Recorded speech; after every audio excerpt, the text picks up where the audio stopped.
আমাকে দেখতে ইচ্ছা করে, সবাইকে দেখতে ইচ্ছা করে, কারণ এখন তার কাউরে দেখতে পারি না।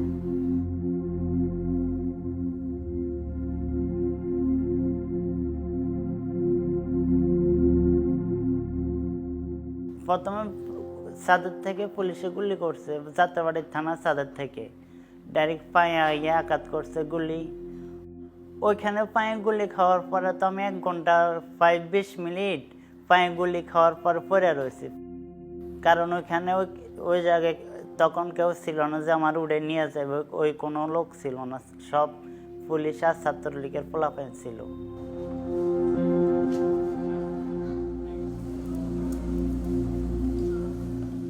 দুটা পুলিশ আসে আমার কাছে, প্রায় 10 হাত দূর হবে, এতটুক দূরে।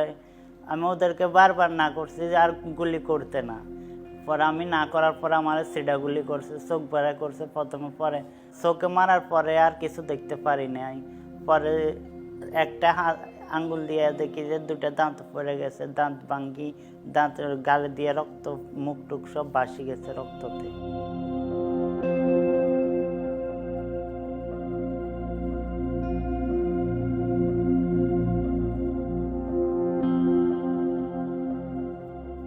গুলি লাগার প্রায় 2 মিনিট পর থেকে আরো 2 চোখের 1 চোখে কিছু দেখতে পারি না।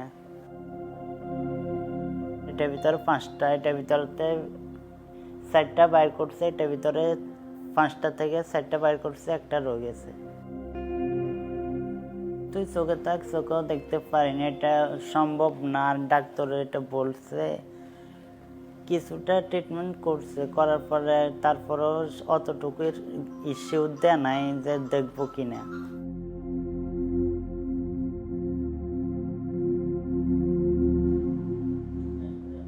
আগে সব দেখতাম, এখন কিছু দেখি না, অন্ধকারে সারা কেমন শুয়ে থাকি, দিন রাত তো কিছু বুঝে যায় না। মাঝে মধ্যে এটাও বলতে পারি না কয়টা বাজে, অনেক রাতে 3টা বাজে উঠি, ভাবি এখন মনে হয় দুপুর হয়ে গেছে, এটা মনে হয়, কারণ ঘড়ির টাইম দেখি না, কিছু দেখি না। আমাকে দেখতে ইচ্ছা করে, সবাইকে দেখতে ইচ্ছা করে, কারণ এখন তার কাউরে দেখতে পারি না। ওদের কথার অনুভূতিটাই শুধু বুঝতে পারি না। আগে তো কখনো এটা কল্পনা করে নেই যে কোনো এক সময় আমার এরকম হবে।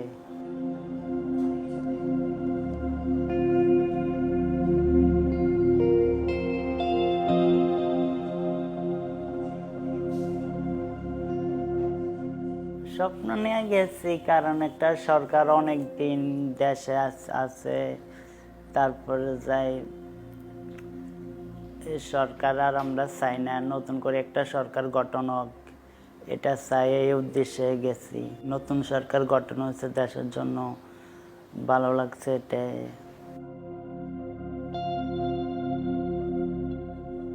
এখন তো আমার এই অবস্থা, আমার ছোট ভাই আছে, আমার বড় 2 ভাইয়েরও সংসার টংসার আছে, তো জানি না ভবিষ্যতে আমার দিনটা কিভাবে যাইব, কি হবে।